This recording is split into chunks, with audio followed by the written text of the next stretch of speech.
Bismillahirrahmanirrahim. Assalamualaikum warahmatullahi wabarakatuh. Innal hamdalillah nahmaduhu wa nasta'inuhu wa nastaghfiruh wa nastahdiih wa na'udzu billahi min shururi anfusina wa min sayyiati a'malina. May yahdihillahu fala mudilla lahu wa may yudlilhu fala hadiya lahu.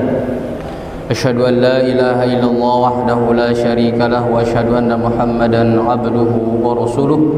Allahumma shalli ala Muhammad wa ala ali Muhammad.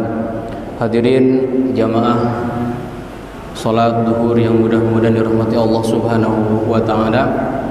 Insyaallah pada hari ini kita lanjutkan kembali pembahasan kitab Riyadhus Shalihin dengan bab tentang khasyatullah, keutamaan menangis karena takut kepada Allah Subhanahu wa taala dan rindu kepadanya. Kita lanjutkan hadis yang ke-450 dari susunan kitab Riyadhus Shalihin. Qala al-mu'allif rahimahullahu taala wa nafa'ana bi ulumihi amin ya Allah ya rabbal alamin. وعن عبد الله بن الشخير رضي الله عنه قال أتيت رسول الله صلى الله عليه وسلم وهو يصلي ولجوفه أزيز كأزيز المرجل من البكاء حديث صحيح رواه أبو داود والترمذي. Nah, hadis agung ini hadis yang sangat mulia yang perlu kita perhatikan yang kita perlu dengarkan bersama. Hadis ini datang dari siapa? Abdullah ibn Syikhir, semoga Allah meridai beliau. Qala Abdullah bin Syikhir, beliau berkata bahwasanya ataitu Rasulullah sallallahu alaihi wasallam, aku mendatangi Rasulullah sallallahu alaihi wasallam. Ya, wallahu alam untuk keperluan apa? Yang penting beliau datang, ya, mendatangi Rasulullah sallallahu alaihi wasallam dengan sebuah keperluan yang tidak disebutkan dalam hadis ini. Ya. Wa huwa yusalli. Ketika aku mendatangi sallallahu alaihi wasallam, beliau ini sedang apa? Sedang sholat, ya, sedang sholat. Dan sholatnya beliau tidak disebutkan, ya, apakah sholat wajib ataupun sholat sunnah. Akan tetapi ini pasti beliau sedang melaksanakan sholat sunnah, ya, karena sholat wajib beliau selama hidup beliau itu pasti berjamaah, gitu ya, tidak sendirian. Ini pasti apa? Beliau sedang sholat sunnah. Wali jawfihi azizun, dan pada rongga beliau, rongga dada maksudnya, ya, azizun, suara tangisan, gitu ya, suara tangisan. Jadi beliau ini Abdullah bin Syikhir mendengar Rasulullah SAW menangis di dalam sholat beliau, ya. Aziz ini adalah khonin minal khasyah wa huwa sautul buka, suara tangisan Rasulullah sallallahu alaihi wasallam, ya. Suara beliau menangis dan agak ditahan supaya tidak didengar oleh orang, ya. Tapi karena Abdullah bin Syikhir mendatanginya, akhirnya beliau mendengar tangisan Rasulullah sallallahu alaihi wasallam, gitu ya. Ya. Ka'azizil mirjali minal buka. Tangisan beliau ini seperti, ya, seperti kuali yang mendidih, ya. Kuali yang di dalamnya ada air, kemudian air ini apa? Mendidih. Minal bukai, dari tangisan sallallahu alaihi wasallam. Intinya Abdullah bin Syikhir ini menggambarkan bagaimana Rasulullah SAW menangis ketika beliau sholat, ya. Akibat apa? beliau menangis? Apa karena kesakitan atau karena banyak beban? Tidak tentunya ya. Beliau menangis karena takut kepada Allah Subhanahu wa taala. Karena rindunya kepada Allah Subhanahu wa taala gitu ya. Nah, tentunya beliau padahal apa? Beliau ini sudah diampuni segala dosanya. Yang akan datang, yang telah lalu, dosa beliau sudah diampuni padahal gitu ya. Dan beliau juga sudah apa? Sudah memiliki titik aman, pasti masuk surga, sudah dijamin oleh Allah Subhanahu wa taala. Akan tetapi beliau adalah qudwatul ummah, abdan syakura, hamba Allah yang paling bersyukur kepada Allah Subhanahu wa taala. Tetap beliau apa? Memiliki rasa takut kepada Allah Subhanahu wa taala. Bagaimana dengan kita gitu ya? Dosa kita yang telah lalu belum apa? Belum tentu diampuni. Dosa yang akan datang kita belum aman juga dari dosa yang akan kita lakukan. Seharusnya kita yang lebih takut kepada Allah Subhanahu wa taala. Hadirin rahimakumullah, bahwasanya hadis ini banyak sekali faidahnya, walaupun sedikit gitu ya, tapi banyak sekali faidahnya. Di antaranya adalah bayanu khaufi sallallahu alaihi wasallam. Hadis ini menunjukkan bahwasanya takutnya Rasulullah sallallahu alaihi wasallam kepada Allah Rabbnya. Bagaimana tidak gitu ya? Rasulullah sallallahu alaihi wasallam adalah apa? Adalah makhluk yang paling tahu akan Rabbnya. Ya, Rasulullah SAW adalah apa? Manusia yang paling tahu akan Allah Subhanahu wa taala gitu ya.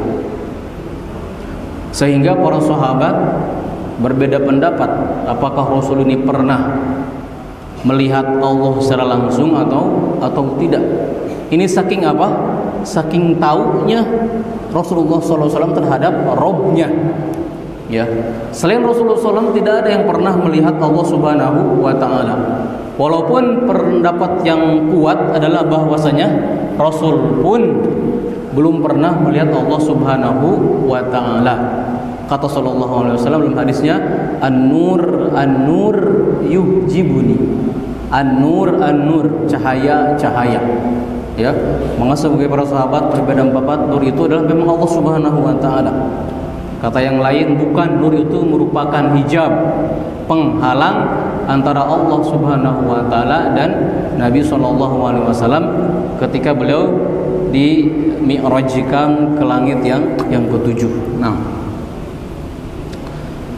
Kemudian faidah yang kedua bahwasanya kana sallallahu alaihi wasallam akhsyahum. Bahwasanya Rasulullah sallallahu alaihi wasallam adalah manusia yang sangat takut ya kepada Allah Subhanahu wa taala dan yang paling takwa kepada Allah Subhanahu wa taala. Sebagaimana sabda beliau sallallahu alaihi wasallam, "Ama wallahi inni la akhsyakum." Wallahi, demi Allah, bahwasanya aku ini, kata sallallahu alaihi wasallam, adalah orang yang paling takut di antara kalian. Wa atqakum, dan orang yang paling bertakwa kepada Allah Subhanahu wa taala di antara kalian. Ini bukan merupakan kesombongan ya. Ini merupakan khobar ya. Khobar bahwasanya Rasulullah sallallahu alaihi wasallam itu adalah apa? Makhluk biasa, manusia biasa. Ya. Yang beliau bisa menikah, makan, minum dan yang lainnya. Akan tetapi beliau adalah orang yang paling bertakwa, orang yang paling takut kepada Allah Subhanahu wa taala. Nah, dan yang ketiga ya, hadis ini menunjukkan dalilun ala annal buka fi shalah la yubtil. Ya, faidah fikhiyah dari hadis ini bahwasanya tidak batal gitu ya. Tidak batal apabila seseorang menangis ketika sholat. Jadi kalau seseorang nangis ya di dalam sholat, apakah batal atau tidak? maka ada beberapa kemungkinan, ya. Kemungkinan pertama, dia nangisnya karena apa? Misalkan karena musibah, karena orang tuanya meninggal, misalkan meninggal, atau anaknya meninggal. Kemudian dia menangis dalam sholatnya, ingat, ya, ingat ketika sholatnya, ingat keluarganya yang meninggal. Nah, kalau misalkan nangisnya ini tidak sampai, ya, memanggil orang tuanya, misalkan bapak ketika sholat, maka ini membatalkan sholat, gitu ya.